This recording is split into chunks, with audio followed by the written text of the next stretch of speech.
ہاں بڑھا کر دیں گا اور تمہارے قصوروں سے درگزر فرمائیں گا۔ اللہ بڑا قدردان اور بردبار ہے، حاضر اور غائب ہر چیز کو جانتا ہے، زبردست ہے اور دانا ہے۔ سورہ طلاق۔ بسم اللہ الرحمن الرحیم۔ اے نبی صلی اللہ علیہ وسلم، جب تم کو طلاق دو تو انہیں ان کی عدت کے لیے طلاق دیا کرو،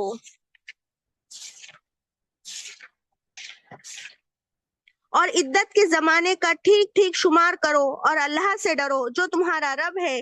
زمانے عدت میں نہ تم انہیں ان کے گھروں سے نکالو اور نہ وہ خود نکلے، الا یہ کہ وہ کسی سرحی برائی کی مرتکب ہو۔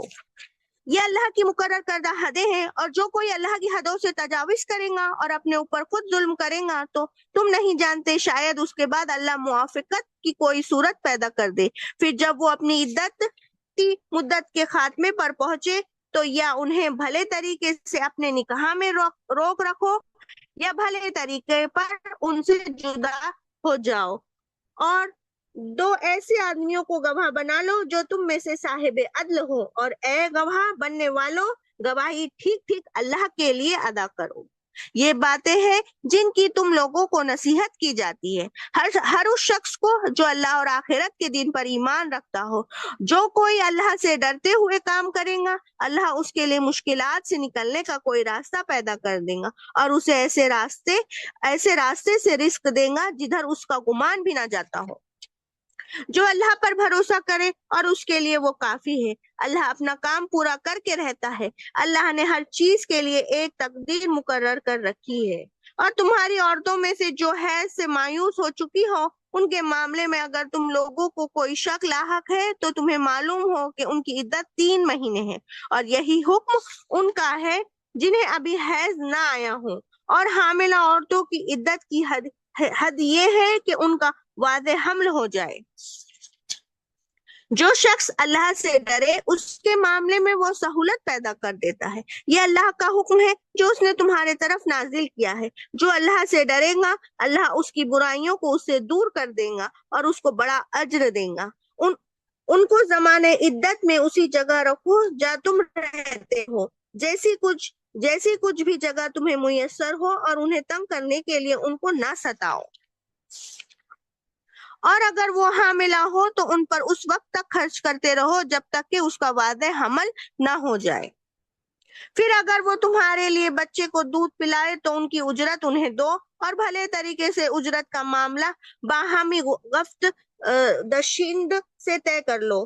لیکن اگر تم نے اجرت طے کرنے میں ایک دوسرے کو تنگ کیا تو بچے کو کوئی اور عورت دودھ پلائیں گی۔ خوشحال آدمی اپنی خوشحالی کے مطابق نفقہ دے، اور جس کو رزق کم دیا گیا ہو وہ اسی مال میں سے خرچ کرے جو اللہ نے اسے دیا ہے۔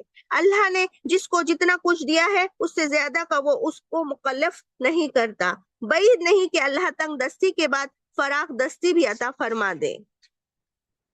کتنی ہی بستیاں ہیں جنہوں نے اپنے رب اور اس کے رسولوں کو بعد میں دیکھتے ہیں، تھوڑا ڈیٹیلڈ ہے نا، تو اس کو پہلے لے لیتے ہیں۔ دیکھیے سورہ طلاق، الحمدللہ ہم ہے نا طلاق کے بارے میں سورہ بقرہ میں بھی پڑھ چکے ہیں، لیکن کچھ چیزیں اس میں بیان کرتے چلتے ہیں۔ سبحان اللہ۔ شروع اللہ کے نام سے جو بڑا مہربان بہت زیادہ رحم کرنے والا ہے۔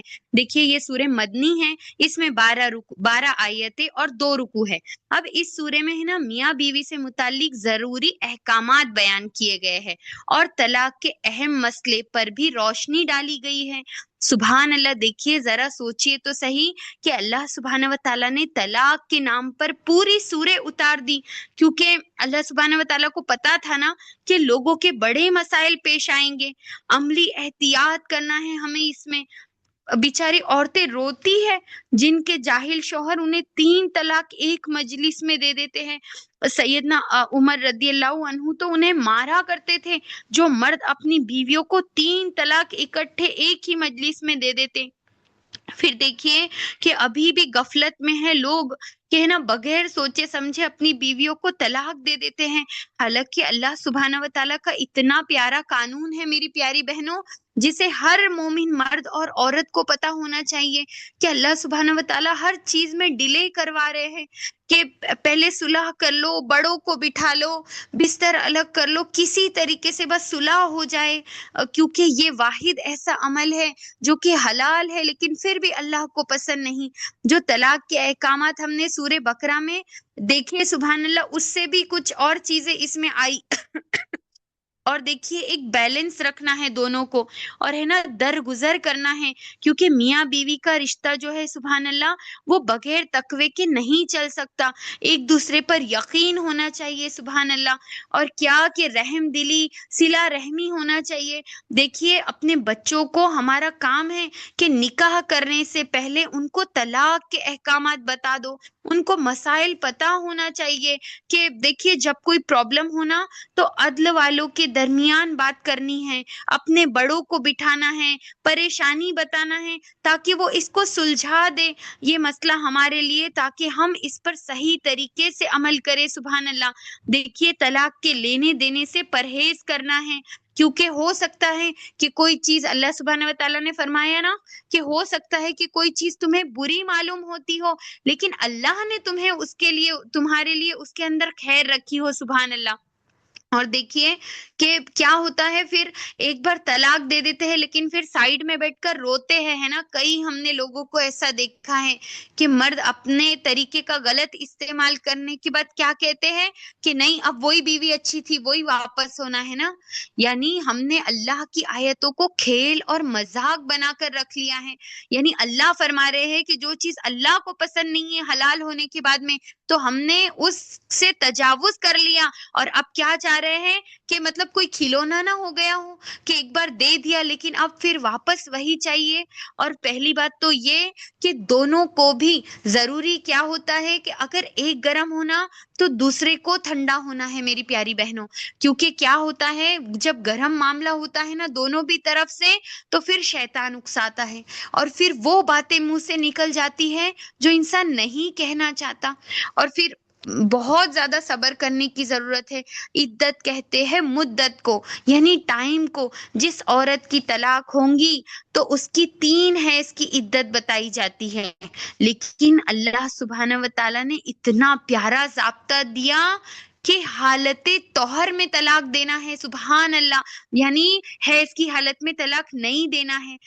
یعنی اللہ سبحانہ و تعالیٰ چاہ رہے ہیں بس ڈیلے کر لو، کیوں کیا ہوتا ہے نا کہ گرما گرمی کا معاملہ ہوتا ہے لیکن پھر محبت آ جاتی ہے نا، اسی لیے تو کہا کہ جب ایک طلاق بھی ہو جائے نا تو عدت شوہر کے ہی گھر میں بتانی ہے، اور پھر رہنا بھی کیسے ہے سبحان اللہ، اچھے سے بن سور کے، تاکہ احساس ہو جاتا ہے نا انسان کو کوئی بھی غلطی کرنے کے بعد فیلنگ آ جاتی ہے، افسوس ظاہر ہو جاتا ہے۔ تو پھر کیا کہ بیوی کو ایسے وقت طلاق نہ دو جب وہ حالت حیض میں ہو، بلکہ طہر کی حالت میں دے۔ جو دیں گا ہو تو جائیں گی لیکن وہ شخص گناہ گار ہوگا۔ پھر کیا کہ جس رات میں جمع کیا ہوگا تو تب بھی طلاق نہ دو، یعنی حالت طہر میں دینی ہے سبحان اللہ۔ پھر کیا کہ پریگننسی میں طلاق نہیں دینا ہے۔ جن عورتوں کو حیض نہیں آتا ہے ان کے لیے طلاق کی عدت 3 مہینے کی ہے اور پریگننٹ جو لیڈی ہے اس کی ڈیلیوری ہونے تک کے، پھر چاہے ڈیلیوری کبھی بھی ہو، 2 دن کے بعد، 4 دن کے بعد، 9 مہینے کے بعد، 1 مہینے کے بعد، اسی طریقے سے وفات والے شوہر کا بھی اسی طریقے سے ملتا ہے۔ پھر اتنی پیاری چیز اللہ سبحانہ و تعالیٰ کیا فرما رہے ہیں، اگر مطلقہ کو تیسری طلاق دے دی گئی ہو اور پتا ہے کہ وہ حاملہ ہو تو اسے رہائش اور نان و نفقہ بھی دینا ہوگا جب تک کہ اولاد پیدا نہ ہو جائے۔ بچے کی ولادت کے بعد دونوں یعنی ماں اور باپ والدین کو اختیار ہے، چاہے تو وہ ماں کے متعین اجرت پر بچے کو دودھ پلا دے اور اگر چاہے تو باپ کسی دوسری عورت کے ذریعے سے یہ کام کروا لے۔ اس بارے میں اللہ تعالیٰ نے والدین کو نصیحت کی ہے کہ مفاہمت کرتے وقت دونوں ایک دوسرے سے درگزر کا معاملہ کرے، سبحان اللہ، اور بچے کی خیر خواہی کی نیت کرے، سبحان اللہ۔ اور پھر کیا آیت نمبر 7 میں اللہ سبحانہ و تعالیٰ فرما رہے ہیں اس آیت میں کہ اللہ تعالیٰ نے متعلقہ دودھ پلانے والی ماں کے بارے میں باپ کو حکم دیا ہے کہ اگر وہ مالدار ہے تو بچے کی ماں پر خرچ کرنے میں بخل نہیں کرنا ہے، یعنی کنجوسی نہیں کرنا ہے پھر، بلکہ ماں اور بچے دونوں میں فراخی دلی سے کے ساتھ خرچ کرنا ہے۔ اگر تنگ دست ہے تو اپنے حسب معمول خرچ دینا ہے، یعنی پھر کوئی زبردستی نہیں ہے کہ وہ بیچارہ پریشان حال ہے، تنگ دست ہے، تو ایسا تھوڑی نہ ہے کہ اس کی اجرت نہیں بنتی اس سے زیادہ وہ اس پر خرچ کر دے گا، ہے نا۔ اور پھر کیا حضرت صوبان رضی اللہ عنہ بیان کرتے ہیں کہ پیارے نبی صلی اللہ علیہ وسلم نے فرمایا آدمی جو خرچ کرتا ہے اس میں سب سے زیادہ افضل دینار وہ ہے جسے اپنے بال بچے پر اس نے خرچ کرا، اور وہ والا دینار جو اللہ کے راستے میں اس نے اپنی سواری پر خرچ کری، اور پھر وہ دینار ہے جسے اللہ کے راستے میں اپنے ساتھیوں پر خرچ کیا، لیکن سب سے افضل وہ جو اس نے اپنے بیوی بچوں پر کرا تھا، سبحان اللہ۔ اب رکو لے لیجئے، پھر انشاءاللہ دعا چھوٹی سی کروائیں گے اور اینڈ کریں گے انشاءاللہ۔ کتنی ہی بستیاں ہیں جنہوں نے اپنے رب اور اس کے رسولوں کے حکم سے سرتابی کی تو ہم نے ان سے سخت محاسبہ کیا اور ان کو بری طرح سزا دی۔ انہوں نے اپنے کیے کا مزہ چکھ لیا اور ان کا انجام کا کار گھاٹا ہی گھاٹا ہے۔ اللہ نے آخرت میں ان کے لیے سخت عذاب مہیا کر رکھا ہے۔ بس اللہ سے ڈرو اور صاحب عقل لوگ جو ایمان لائے ہو، اللہ نے تمہارے طرف ایک نصیحت نازل کر دی ہے، ایک ایسا رسول جو تم کو اللہ کی طرف صاف صاف ہدایت دینے والی آیات سناتا ہے تاکہ ایمان لانے والوں اور نیک عمل کرنے والوں کو تاریکیوں سے نکال کر روشنی میں لے آئے۔ جو کوئی اللہ پر ایمان لائے اور نیک عمل کرے اللہ اسے ایسی جنتوں میں داخل کرے گا جن کے نیچے نہریں بہتی ہوں گی، یہ لوگ ان میں ہمیشہ ہمیشہ رہیں گے۔ اللہ نے ایسے شخص کے لیے بہترین رزق رکھا ہے۔ اللہ وہ ہے جس نے 7 آسمان بنائے اور زمین کی قسم سے بھی انہی کے مانند ان کے درمیان حکم نازل ہوتا رہتا ہے۔ یہ بات تمہیں اس لیے بتائی جا رہی ہے تاکہ تم جان لو کہ اللہ ہر چیز پر قدرت رکھتا ہے اور یہ کہ اللہ کا علم ہر چیز پر محیط ہے۔ جزاک اللہ خیر، بہت اچھا ترجمہ، ماشاء اللہ، جزاک اللہ، بارک اللہ، اللہم زد فزد۔ دیکھیے ایک اور چیز جو میں بتانا بھولی اس میں، کہ جب میاں بیوی الگ ہوتے ہیں نا تو اچھے سے بیوی کو رخصت کرنا ہے، اور ساتھ میں 2 گواہ بنانے کا بھی حکم دیا گیا ہے۔ اور آپ دیکھیں گے میری پیاری بہنوں کہ اللہ سبحانہ و تعالیٰ بار بار کیا فرماتے ہیں کہ اللہ سے ڈرو۔ ہر آیت میں آپ دیکھیے اللہ سے ڈرو تاکہ تم کسی پر زیادتی نہ کر دو۔ اللہ یاد دلاتے ہیں کہ ہم اس کے حضور جواب دہ ہے، سبحان اللہ، تاکہ ہمارا عمل کرنا آسان ہو جائے۔ ہمارے یہاں کیا ہوتا ہے کہ اگر شوہر اور بیوی الگ ہوتے ہیں نا تو زبردستی کا اس پر ہے نا بوال مچ جاتا ہے، وہ اس کی برائی کرتا ہے، یہ اس کی برائی کرتی ہے نا۔ کبھی ایسا بھی ہو سکتا ہے کہ دونوں کا آپس میں انڈرسٹینڈنگ نہیں بنی، بھائی کوئی اور بات ہو سکتی ہے، نہیں میچ کیا دونوں کا بھی ایک ساتھ میں، تو بھی الگ ہو سکتے ہیں۔ ضروری تھوڑی نہ ہے کہ کوئی زیادتی کیا ہو تبھی وہ الگ ہوئے ہو، لیکن ہمارے معاشرے کا ایک اصول پایا جاتا ہے کہ الگ ہونے کے بعد یہ اس کی کچھ زبردستی کی برائی کرتے ہیں اور وہ بھی پھر اپنی من کی لگا کر کرتے ہیں، تو اس چیز سے بچنا ہے۔ اس بارے میں ہم نے کتنا پیارا واقعہ دیکھا تھا نا حضرت زید بن حارثہ رضی اللہ عنہ کا، کہ وہ دونوں کا نہیں جمع آپس میں حضرت زینب بنت جہش رضی اللہ عنہا کے ساتھ، تو وہ دونوں الگ ہو گئے تھے، لیکن کیا کہیں پر بھی کسی کی برائی بیان کری گئی تھی کیا؟ پھر کیا فرما رہے اللہ سبحانہ و تعالیٰ کہ مسلمانوں کو اللہ سبحانہ و تعالیٰ کا احسان یاد دلایا جا رہا ہے کہ ان کی ہدایت کے لیے قرآن کریم نازل کیا گیا ہے اور نبی کریم صلی اللہ علیہ وسلم کو مبعوث کیا گیا، جو قرآن کی کھلی آیتوں کی تلاوت کرتے ہیں، ان کا مفہوم بیان کرتے ہیں، صراط مستقیم پر چلنے کی دعوت دیتے ہیں، تاکہ ایمان لانے والوں اور عمل صالح کرنے والوں کو کفر اور شرک سے اور اس کی ظلمتوں سے نکال کر اسلام کی روشنی میں لا کھڑا کرے۔ سبحان اللہ۔ تو ایسے لوگوں کے لیے اللہ ان کو ایسی جنتوں میں داخل کرے گا جن کے نیچے بہتی ہے نہریں، اور ان جنتوں میں وہ ہمیشہ رہیں گے، اور وہاں انہیں بہت ہی عمدہ روزی عطا کریں گا جو کبھی ختم نہیں ہوں گی۔ ایک بہت ہی پیاری حدیث بتاتی ہوں آپ کو، سیدنا عبداللہ بن عباس رضی اللہ عنہ بیان کرتے ہیں کہ وہ رسول اللہ صلی اللہ علیہ وسلم کے ساتھ ایک دن سواری پر سوار تھے۔ وہ آگے بیٹھے تھے آپ صلی اللہ علیہ وسلم، اور یہ پیچھے بیٹھے ہوئے تھے۔ آپ صلی اللہ علیہ وسلم نے فرمایا، بچے، یعنی یہ بہت چھوٹے تھے، بچے میں تمہیں چند چیزیں نہ سکھا دوں؟ تو انہوں نے کہا ٹھیک ہے۔ آپ صلی اللہ علیہ وسلم نے کہا، سنو، تم اللہ کو یاد رکھو، وہ تمہیں یاد رکھیں گا۔ اللہ کے احکام کی حفاظت کرو تو اللہ کو اپنے سامنے پاؤں گے، اور کچھ مانگنا ہونا تو صرف اللہ سے مانگنا۔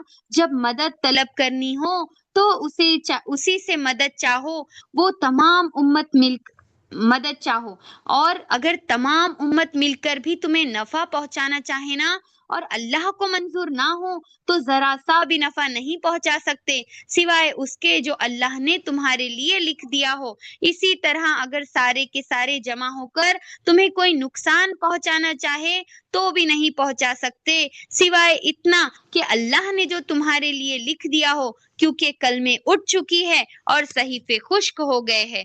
سبحان اللہ، اللہ وہ ذات ہے، اللہ ہی وہ ہے جس نے 7 آسمان کو پیدا کیا اور زمین سے بھی ان کی مانند ان کے درمیان حکم نازل ہوتا ہے، تاکہ تم جان لو کہ بے شک اللہ ہر چیز پر قدرت رکھنے والا ہے، اور یہ کہ بے شک اللہ یقیناً ہر چیز کو علم سے گھیر رکھا ہے۔ سبحان اللہ۔ تو اب انشاءاللہ کل ہم سورہ التحریم شروع کریں گے اور پھر آگے کی سورہ۔ معذرت چاہوں گی، تھوڑی سی زیادہ دیر ہو گئی۔ اب آپ لوگ بتائیں، میں چھوٹی سی دعا کروا دوں؟ چیٹ باکس میں جلدی سے آنسر کر دیجیے۔ اعوذ باللہ من الشیطان الرجیم، بسم اللہ الرحمن الرحیم۔ الحمد للہ رب العالمین الرحمن الرحیم مالک یوم الدین ایاک نعبد و ایاک نستعین اہدنا الصراط المستقیم صراط الذین انعمت علیہم غیر المغضوب علیہم ولا الضالین آمین۔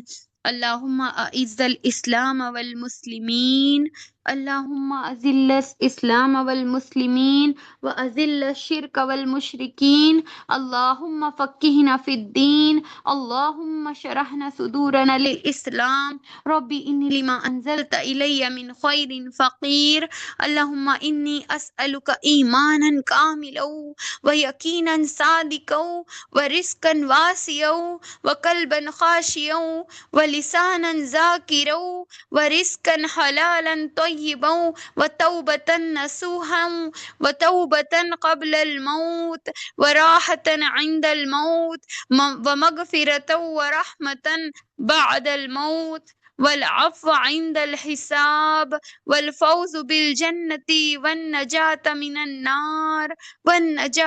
النار برحمتك يا عزيز يا غفار، ربي زدني علما والحقني بالصالحين، آمین یا رب۔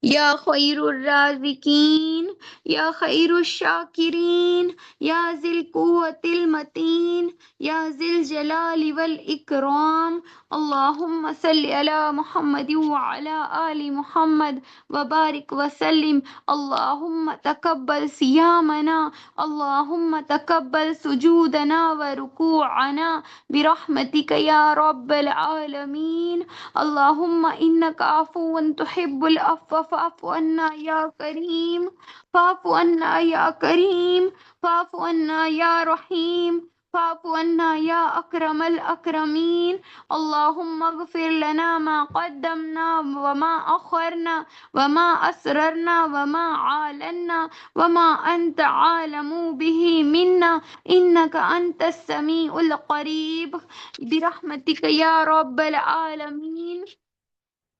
اللہم لک الحمد کلو ولک الشکر کلو ولک الملک کلو ولک الخلق کلو بیدک الخیر کلو یا عزیز یا غفار یا ارحم الراحمین یا حی یا قیوم برحمتک استغیث رب ارحمہما کما ربیانی صغیرا ربنا آتینا فی الدنیا حسنة وفی الآخرة حسنة وقینا عذاب النار ربنا فاغفر لنا ذنوبنا وكفر عنا سيئاتنا وتوفنا مع الأبرار ربنا هب لنا من أزواجنا وذرياتنا قرة أعين واجعلنا للمتقين إماما۔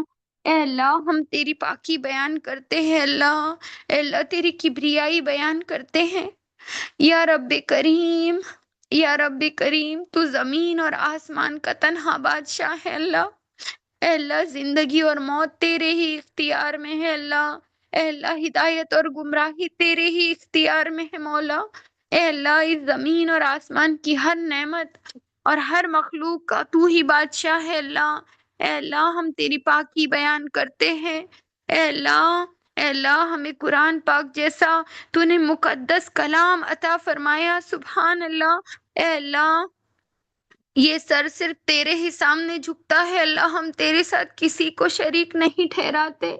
اے اللہ تجھی سے مانگتے ہیں، اے عیبوں کو چھپانے والے اللہ، اے انڈیل کر دینے والے اللہ، اے گناہوں کو معاف کرنے والے اللہ۔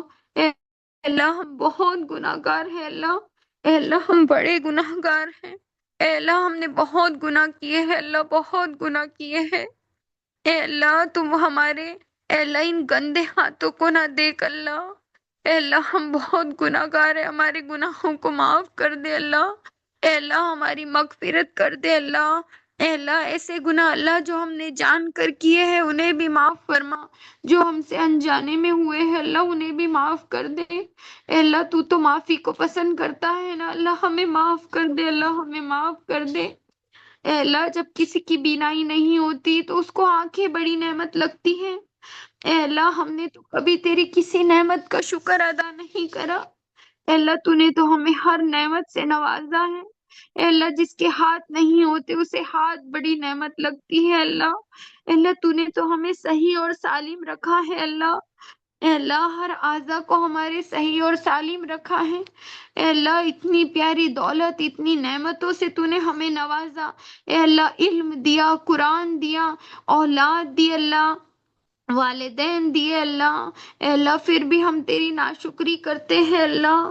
اے اللہ ہمیں معاف کر دے اللہ۔ اے اللہ تو نے ہمیں ایمان کی دولت سے نوازا ہے اللہ۔ اے اللہ تیرا بہت شکر ادا کرتے ہیں اللہ، بہت شکر ادا کرتے ہیں۔ یا رب العالمین قیامت کے دن ہم سے کسی نعمت کا سوال نہ کرنا۔ اے اللہ ہمارے حساب کو آسان کرنا اللہ، اللہم حاسبنی حسابا یسیرا۔ اے اللہ ورنہ ہم تیرے سامنے کیسے کھڑے ہوں گے اللہ۔ اے اللہ ہمیں اپنے اعمال کو درست کرنے والا بنا دے۔ اے اللہ، اے اللہ تو ہم سے نہ روٹنا اللہ، اگر تو ہم سے روٹ گیا تو ہم کہاں جائیں گے اللہ۔ اے اللہ ہم کہاں جائیں گے۔ اے اللہ لعنت فرمائی ہے جبریل علیہ السلام نے اس شخص کے لیے جس نے رمضان کا مہینہ پایا اور اپنی بخشش نہ کروا سکا۔ اے اللہ ہمیں معاف کر دے اللہ، ہماری معافی کا اعلان کر دے۔ اے اللہ اپنی رحمت کی ایک نگاہ ڈال دے اللہ۔ اے اللہ ہمارے گناہوں کے بوجھ میں ہم ڈوبے ہوئے ہیں اللہ۔ اے اللہ ہمیں معاف کر دے اللہ، ہمیں معاف کر دے۔ اے اللہ ہم بہت محبت کرتے ہیں اللہ اپنے والدین سے۔ اے اللہ تو ان کی بھی بخشش کر دے اللہ۔ اے اللہ ان کے ساتھ رحم و کرم کا معاملہ فرما۔ اے اللہ انہیں تندرستی دے۔ اے اللہ انہیں دین پہ استقامت دے اللہ۔ اے اللہ ان کی درجات کو بلند فرما اللہ۔ اے اللہ ہمیں ان کا فرما بردار بنا دے اللہ۔ اے اللہ ہم اپنے بچوں سے بھی بہت محبت کرتے ہیں اللہ۔ اے اللہ ان کی وجہ سے ہمیں کسی آزمائش میں نہ ڈالنا اللہ۔ اے اللہ انہیں صراط مستقیم پر چلانا اللہ۔ اے اللہ ہم ان کی تربیت کے لیے پریشان ہیں اللہ۔ اے اللہ انہیں ہمارے آنکھوں کی ٹھنڈک بنا دے اللہ، ہمارے آنکھوں کی ٹھنڈک بنا دے۔ اے اللہ ہمارے بچوں کو متقیوں کا امام بنا دے اللہ۔ اے اللہ جو اپنے بچوں سے نا اتفاقیوں کے لیے پریشان ہے اللہ، ان کے درمیان اتحاد اور محبت نصیب کر دے اللہ۔ اے اللہ جو بے اولاد ہے اللہ، انہیں جنت میں ہاتھ پکڑ کر لے جانے والی اولاد نصیب فرما۔ یا رب العالمین ہمارے ازواج کو بخش دے، ہمارے بھائی بہنوں کو بخش دے اللہ۔ اے اللہ ہم سے جڑے ہر رشتے کو معاف کر دے اللہ۔ اے اللہ ہم تجھے راضی کرنے کے لیے بیٹھتے ہیں اللہ، ہم سے راضی ہو جا۔ اے اللہ، اے اللہ ہم اپنی طرف سے کوشش کرتے ہیں اللہ، تو ان کوششوں کو قبول کر لے۔ اے اللہ جو غلطیاں اس مجلس میں ہم سے ہو جاتی ہے اللہ، اسے اپنی رحمت سے معاف کر دے۔ اے اللہ قرآن کی مٹھاس کو ہماری زبانوں پہ قائم کر دے اللہ۔ اے اللہ جیسا قرآن کو پڑھنے کا حق ہے اللہ، ویسا ہمیں پڑھنے والا بنا دے یا رب العالمین۔ اے اللہ تیری رحمت کے نیچے ہمیں لے لے اللہ۔ اے اللہ رمضان کا آخری عشرہ ہے اللہ، اے اللہ ہمارے ہاتھوں سے یہ نکلتا جا رہا ہے اللہ، ہم اس کا حق ادا نہیں کر پا رہے ہیں۔ اے اللہ ہم گڑ گڑاتے ہیں اللہ، ہم سے ایسی عبادتیں کروا لے اللہ جیسے اس میں کرنے کا حق ہے اللہ۔ اے اللہ جب اے اللہ جب ماں روٹھ جاتی ہے اللہ، تو بچہ ماں کے پاس آتا ہے اللہ، اسے مناتا ہے، اس کے داہنے سے آتا ہے اللہ، بائیں سے آتا ہے اور اسے منا لیتا ہے اللہ۔ تو 70 ماؤں سے بھی زیادہ محبت کرتا ہے اللہ، آج ہمیں معاف کر دے اللہ۔ اے اللہ ہمارے دلوں کو قلب سلیم بنا دے اللہ۔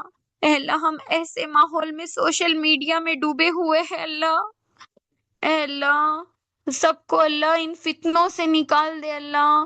اے اللہ ہمیں نیک بنا دے اللہ۔ اے اللہ ہمیں مومنین، قانتین، صائمین اور صادقین بنا دے، ہمیں راشدین بنا دے۔ اے اللہ محسنین میں ہمارا شمار کر دے اللہ، ہمیں عابدین بنا دے۔ اے اللہ ہم کو شکر گزار بندوں میں شامل کر لے اللہ۔ اے اللہ افسوس ہے اللہ ہماری گزری زندگی پر، ہم کیسے غفلتوں میں پڑے تھے اللہ۔ اے اللہ تو ہمیں اس سے نکال دے اللہ۔ اے اللہ جب ہم نے اللہ اس قرآن سے جڑے تو اتنی پیاری پیاری چیزیں سیکھی اللہ، نیتیں بنائی اللہ۔ اے اللہ تو ان کو قبول کر لے۔ اے اللہ ہمارا نام اعمال داہنے ہاتھ میں دلوانا اللہ۔ اے اللہ جب بچے کا رزلٹ آتا ہے اور وہ پاس ہو جاتا ہے تو وہ کیسے خوش ہوتا ہے کہ میں پاس ہو گیا۔ اے اللہ ہمیں بھی پاس کروا دینا اللہ، ہم رسوا نہیں ہونا چاہتے اللہ۔ اے اللہ ہمیں معاف کر دے اللہ، ہمیں قرآن پر عمل کرنے والا بنا دے اللہ، قرآن کی محبت کو ہمارے دلوں میں ڈال دے۔ اے اللہ ایسا دل میں غم دے دے اللہ، آنکھوں میں وہ آنسو دے دے اور ہماری زبانوں میں وہ تاثیر دے دے اللہ، ایسی ہمت دے دے کہ تیری دین کی مجلسوں کا کام کر سکیں۔ اے اللہ امت کو جوڑ سکے اللہ۔ اے اللہ ہمیں ہدایت یافتہ لوگوں میں شامل کر دے۔ اے اللہ ہم نے عباد الرحمن کی صفتیں سنی اللہ، اے اللہ ہم قرآن کو کبھی ایسے سمجھتے بھی نہیں ہیں۔ اے اللہ ہمیں عباد الرحمن بنا دے اللہ۔ اے اللہ ہم نے جنت کے تذکرے سنے اللہ، اے اللہ جہنم کی ہولناکیوں کو سنا، قیامت کی ہولناکیاں سنی اللہ، ہمیں رونا آ رہا تھا اللہ۔ اے اللہ جس کے بارے میں سن کر ہمیں اتنا ڈر لگتا ہے اللہ، اے اللہ ہم اس کو کیسے فیس کریں گے اللہ، ہم کسی آزمائش کے لائق نہیں ہے اللہ۔ اے اللہ جب جنت کی بات آئی تو ہم نے خود کو اس میں تصور کرا اللہ۔ اے اللہ ہمیں جنت الفردوس میں اعلیٰ مقام نصیب فرما۔ اے اللہ ہم قرآن کو اللہ ویسا پڑھنے والا بنا دے اللہ جیسا اس کو سمجھ کر پڑھنے کا حق ہے اللہ۔ قرآن پاک کا ذوق و شوق ہمارے گھروں میں عنایت فرما۔ اے اللہ امتوں پر جو آزمائشیں آ رہی ہے اللہ، ان کے لیے خیر کے فیصلے کر دے۔ اے اللہ ہماری خانقاہوں کی، مدارسوں کی، مسجدوں کی حفاظت فرما اللہ۔ اے اللہ ظالموں کو نصف و نابود کر دے۔ اے اللہ ان کو ان کے کیفر و کردار تک پہنچا دے اللہ، مسلمانوں کو ستایا جا رہا ہے، اے اللہ ان کی مدد فرما اللہ۔ اے اللہ ہم کمزور بندے ہیں اللہ، ان کے لیے صرف دعا کر سکتے ہیں اللہ۔ اے اللہ جو تیری جوال رحمت میں لیٹے ہیں اللہ، جو ہمارے پیارے ساتھی تھے اللہ، ان کی مغفرت فرما، ان کے درجات کو بلند فرما۔ اے اللہ جو عذاب میں ملوث ہے اللہ، ان کے عذابوں کو دور کر دے اللہ، ان کے لیے کروٹ کروٹ جنت کے فیصلے کر دے، ان کی قبروں کو کشادہ کر دے اللہ، ان کی قبروں پر رحمتیں نازل فرما دے۔ اے اللہ ہم بھی جب اس دنیا سے رخصت ہو اللہ، تو اللہ اس دن ہمیں اپنے پاس بلانا اللہ، جس دن تو ہم سے راضی ہو اللہ۔ اے اللہ ہم سے راضی ہو جا، اے اللہ یہ تیری پیاری مجلس اللہ، جیسے یہاں تو نے ہمیں ایک ساتھ جوڑ دیا ہے اللہ، جنت الفردوس میں بھی جوڑ دینا اللہ۔ اے اللہ ان سب کی کوششوں کو قبول فرما لے، ان کے بیٹھنے کو قبول فرما لے اللہ۔ اتنا وقت لگاتی ہے میری پیاری بہنیں، اے اللہ ان کے وقت کو قبول کر لے، اپنے پاس سے بڑا چڑھا کر اجر دینا اللہ۔ اے اللہ ہمیں معاف کر دے اللہ، ہمیں معاف کر دے، اور اللہ یہ مجلس میں جتنی جائز حاجتیں ان لوگوں کی ہے، جتنے ہاتھ اٹھے ہوئے ہیں اللہ، سب کی جائز حاجتوں کو قبول کر لے اللہ۔ اے اللہ بہت لوگوں کے میسیجز آتے ہیں، کوئی ملتا ہے تو کہتا ہے کہ ہمارے لیے دعا کر دینا، اے اللہ ان کے حق میں بہتری کا معاملہ فرما۔ اے اللہ ہمارے پیارے استاذہ اور ہمارے والدین اور جن جن لوگوں کا ہماری دعاؤں میں حق ہے اللہ، ان سب کی مغفرت فرما، ان کے درجات کو بلند فرما، ان کی کوششوں کو قبول فرما، اور جتنی دین کی مجلس سے کام کر رہی ہے اللہ اسے خوب قبول کرنا اللہ، اپنے پاس سے بڑا چڑھا کر اجر دینا۔ اے اللہ جو مانگا گیا ہے وہ بھی قبول کر لے اللہ، جو مانگنے سے رہ گیا ہے وہ بھی قبول کر لیں۔ اے اللہ ہمیں لیلۃ القدر نصیب کر دے اللہ، جب رمضان ہم سے چھوٹے اللہ تو ہماری مغفرت ہو جائے اللہ، اور اے اللہ تیری رضات والی زندگی آگے ہم گزارنے والے بن جائیں۔ اے اللہ ہم نے اپنی حیثیت سے مانگا ہے اللہ، لیکن تو اپنی شایان شان نصیب کرنا، جب تک ہم زندہ رہے ایمان پر رہے، خاتمہ بھی ہمارا ایمان پر ہو۔ سبحان اللہ و بحمدہ، سبحانک اللہم و بحمدک، نشہد ان لا الہ الا انت، نستغفرک و نتوب الیک۔ سبحان ربک رب العزت عما یصفون، وسلام علی المرسلین، والحمد للہ رب العالمین، برحمتک یا ارحم الراحمین۔ جزا اللہ عنا محمد ما ہوا